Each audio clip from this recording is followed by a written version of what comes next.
Good morning. It's good to have you join us on Nigeria Now, showing on your digital first Pan-African news network, TOS Television. I am Merciful Ajinomo. This morning we have big stories on the newspapers, of course, Nigerian national dailies of this morning. And now to analyze some stories is Adebayo Fajime. Good morning. Good morning. Well, let's begin with the Tribune newspaper, Nigerian Tribune newspaper. And the big story there says alleged 80 billion naira fraud. Federal government suspends accountant general, postpones FAAC meeting. That is on page 6 of the Nigerian Tribune. But we see something from the very top there says Lagos bans Okada in 6 local government areas, 9 LCDAs. And of course, Rider says mayhem as Okada riders set Abuja market ablaze. That is page 29 of the Nigerian Tribune. That's the big story right now happening in Nigeria, and the mayhem that has happened, the last couple of hours or days, I would say. Now we're seeing Lagos State banning Okada. This is not the first time, Adebayo. What is your reaction to this? Lately, there has been a lot of tension in the country, north, south, and these are coming from, let me say, just a very particular set of people. So I don't want to mention them, but the whole thing I see as a cause, of all this is, our level of illiteracy, level of ignorance, in handling, circumstances like this. If you see what happened, the banning of this Okada, in six local governments in Lagos State, is after the event that happened last Thursday.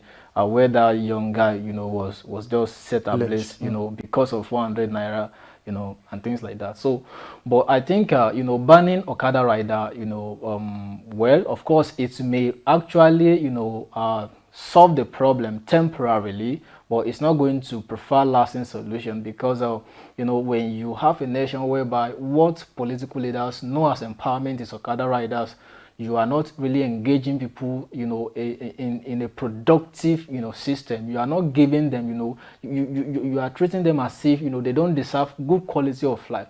Because, with all these people, in fact, I used to think, that, our politicians from the South are the only people who have extraordinary anointing for Okada empowerment until, I have a taste of what is going on in the northern part.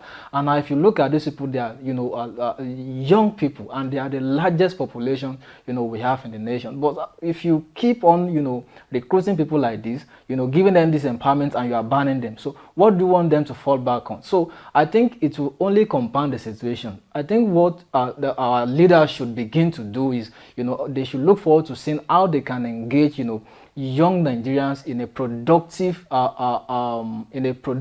way, make, an enabling environment for them to engage themselves, to be employers of labor, to live a life of purpose and a meaningful, a life that can actually, even when they are no more on earth here, a lot of people can, refer to them and say, oh, when so person was alive, this is what it did. So banning, is part of it, but, it's not going to really give us the lasting solution. And I believe that, government, are looking forward, to this aspect to ensure that, this comes to an end.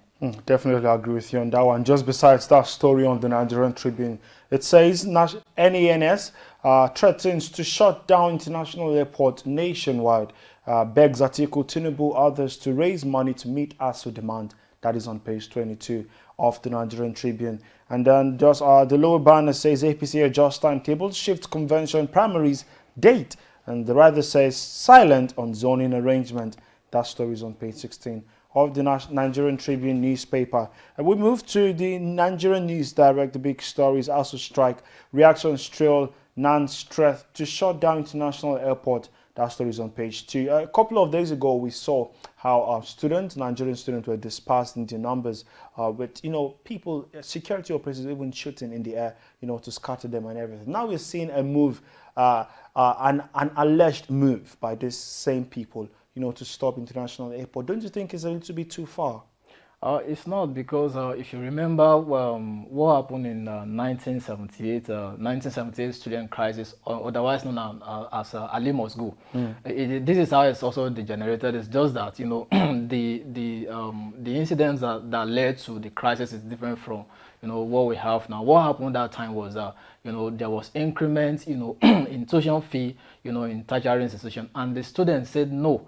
this will not stand. And they started boycotting classes and all of that. And before you know it, it's degenerated such that, even during that was during General Obasanjo's, military regime. So even though the crisis, did not, make the government to reverse, its decision. But that actually showed the potency and the power, of Nigerian students. And since that time, I think it was that crisis that actually gave them, a voice. And since that time, we have been having, student protests, every now and then. So, but I would not want us to experience, what happened during Ali Must Go, and that government must not must not underestimate or overrate the power of students, especially their mobilizing power. But why in the first place would government, a sitting government, the government that believe in the future of Nigerian youth, sitting and watching? This is, I think, since February, if I'm not wrong, and this is May, and you have not done anything reasonable, keeping these people at home, useless. So, why would they not be frustrated to want to go and say, okay, they want to go and shut down international airport? I think our government just need to, engage themselves and come up, very high and, take responsibility, speak with these people, and provide lasting solution to this issue. They should give ASU what ASU is requesting for. I was speaking with the professor last week, and he said, see, the problem is not the high PPS, it is inequality, and you can see it everywhere. And how can you be a university lecturer, and what you are earning, is very low than what a councillor, is earning? And what are the criteria to be a councillor? If you have your, I think, O-level secondary school certificate, of course, you will live large. And why you have a professor, teachers who are shaping the destiny and the futures, of the youth, and of course, they are living a messy life. I think our government just need to rise up, and do the needful just to ensure that, we live in a country of our dream. Definitely agree with you on that one. That's on Nigerian News Direct, the big story there, talking about ASU strike. And then we have headlines there, says APC presidential primary, it's either Amechi or me, no contest between us, says Governor Badaru. And on 2023, APC Youth Wing announces Dr. O'Hare as committee co-chair, invites presidential aspirants to town hall meeting. That is on that newspaper. And we'll move over to business day. The big story is Nigeria's fiscal FX woes set to linger beyond 2022.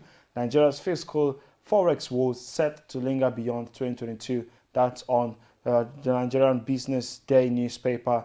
The Guardian newspaper says APC PDP in mind game over primaries. That is the story on the Guardian for this morning. APC PDP in mind game over primaries. And then the leadership big story says 16 days to INEC deadline, APC PDP in game of hide and seek over primaries. Let's look about the story on Daily Trust, talking about outgoing governors right here on the Daily Trust newspaper.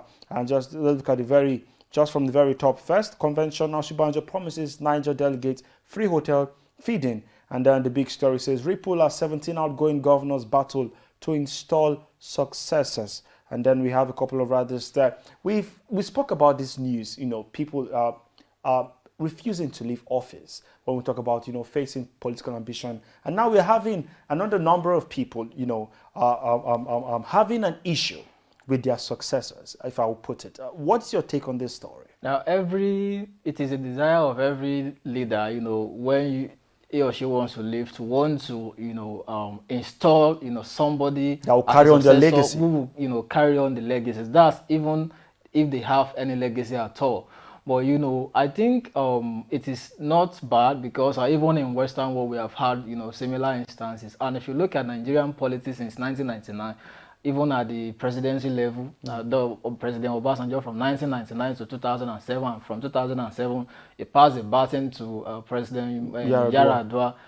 But it's just, the untimely death of President Yar'Adua, cut the cycle, of that, of that tradition. And if you look at, at the governorship level, if you take, for instance, the incumbent governor of Kano State, Abdullahi Ganduje, was a deputy governor to Kwankwaso, and after Kwankwaso, he became the governor, and now that he wants to leave the office, he has also endorsed, somebody who is going to succeed him. So I think the issue is not about the successor.